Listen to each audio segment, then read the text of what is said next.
Nakiisa ang mga deboto ng Mahal na Birheng Maria sa lungsod ng Pasig sa pagdiriwang ng Sangka-Kristyanuhan sa kapistahan ng Immaculada Concepcion kahapon, December 8. Sinamantala ng mga deboto ang holiday para magpasalamat sa Diyos at magbigay pugay sa Mahal na Birhen. Ang mga Pilipino ay may malalim na debosyon sa Immaculada Concepcion sa panahon ng mga krisis at iba't ibang pagsubok sa buhay. Ang debosyon ay hindi naglalaho. Naniniwalang ang Mahal na Birhen ang kanilang tagapamagitan sa pagtawag at paghingi ng tulong sa poong may kapal. Tagal na po ba kayo deboto ni Mama Mary? Opo. Gaano katagal na, ma'am? Since birth. Since birth. Ano po mga kailingang... Purong Pasig po talaga. Ano po mga kailingang naibigay po ng Birhen? Gagawin sa buhay. Tsaka hindi, yung sa pamilya po. Ano pa po? Hindi nag-aaway mga kapatid ko tsaka mga hipag ko. Masaya, maligaya, maswerte. Ang buhay namin. Ang kahilingan ko lang, gumaling po ako sa sakit ko. May sakit po ako ngayon. Ano pong sakit niya, ma'am? Cancer po. Cancer sa? Breast. Walang kahilingan ko ngayon. Pangalan po nila, ma'am? Gigi Olivar po. December 16, nagkaroon ako ng trabaho nun. Na-answer prayer po yun. Kasi nagsimba ako nun dati, noong 2016, 8. So bali 9 days niya, after 9 days, binigay niya. Noodles sa parents ko, natira na yung tatay ko. Pangalan po nila? Pangalan po nila? Romeo Tigina po. Taga-Pasig ka, no? Happy Fiesta sa atin lahat dito sa Pasig, pista ng ating Mahal na Birhen Maria, Immaculate Conception, December 8. So, celebrating po yung Jubilee year natin. Isang blessing po ito.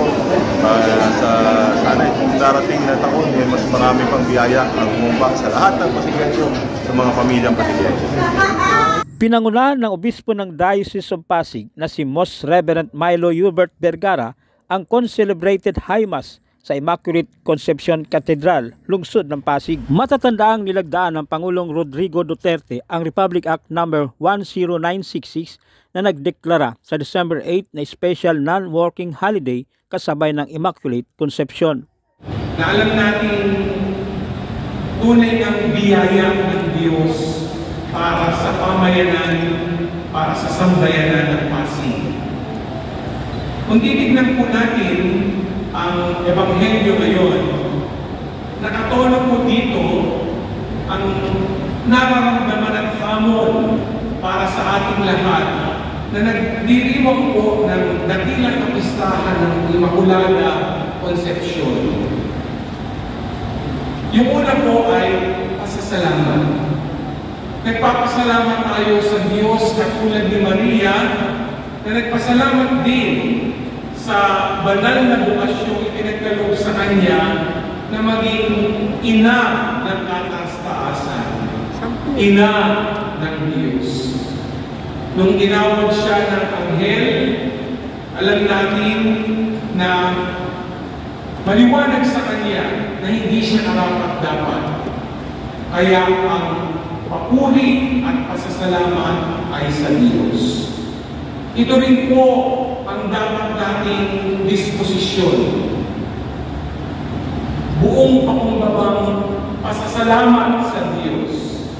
Hindi lang itong nakaraang taon ito ng yubileo, kundi pagkatapos ng 450 years na ipinagkaloob sa atin bilang mananampalataya sa simbahan ito. Ikalawa ay pagtitiwala sa Diyos. Si Maria ay natakot nung una, maaaring dahil yung anghel na nagpakita sa kanya ay kakaibang karanasan, lampas sa karanasan ng tao. Pero yung takot at pangamba ay dahil sa kanyang haharapin nung sinabing siya ay magbubuntis Iskandalo ito. Iskandalo dahil sino ba naman ang maniniwala na siya ay magbubuntis dala ng Espiritu Santo?